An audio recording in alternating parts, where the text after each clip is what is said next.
Assalamualaikum warahmatullahi wabarakatuh.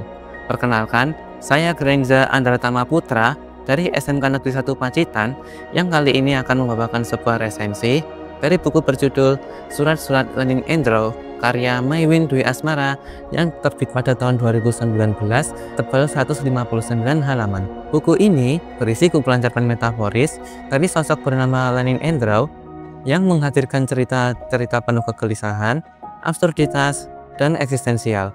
Batas tipis antara imajinasi dan realitas menjadi wilayah utama buku ini. Lenin menuturkan kisah lewat bentuk surat seolah ditujukan kepada penerima yang tidak nyata namun karat makna. Dari sana, kita diajak untuk masuk ke dalam suasana Kafkase, surrealis, sekaligus filosofis. Alur cerita yang melompat-lompat antara pikiran, realitas, dan memori. Tidak konvensional memang, tapi justru itulah yang membuatnya terasa lebih hidup. Salah satu contoh menarik ada pada subjudul Eustachius, yakni sebuah metafora dari saluran penghubung telinga dan hidung yang diibaratkan aliran kisah yang saling berbalik.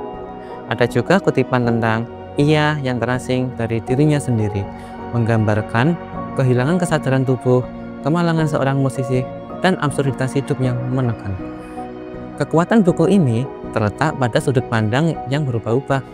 Tidak ada kebenaran tunggal. Setiap pembaca bisa menafsir dengan cara berbeda. Penulis seakan hadir sebagai bayangan metaforis, bahkan kadang seolah-olah bertindak seperti Tuhan yang mengatur jalannya cerita. Membaca buku ini seperti membaca filsafat. Setiap cerita menguji perspektif pembaca.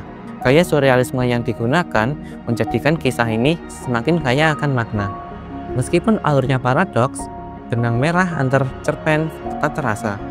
Identitas dan tubuh, tentang seorang yang kehilangan eksistensi dirinya, lalu membentur realitas. Bagi pembaca awam, mungkin terasa kabur, tetapi justru disitulah letak keunikan buku ini. Pun paradoks, ambigu, dan menantang. Untuk membaca reflektif, buku ini bisa sangat memikat, karena menyuguhkan renungan yang mendalam. Pada akhirnya, perjalanan Lenin yang sulit ditebak memberi kita gambaran imajinasi yang liar, tapi juga ketajaman dalam melihat absurditas hidup. Kesan saya pribadi, buku ini tidak terasa seperti kumpulan cerpen biasa. Lebih mirip novel yang terpecah-pecah, menuntut pembacanya berpikir ulang, melakukan penalaran, bahkan menyelam ulang setiap makna yang tersembunyi.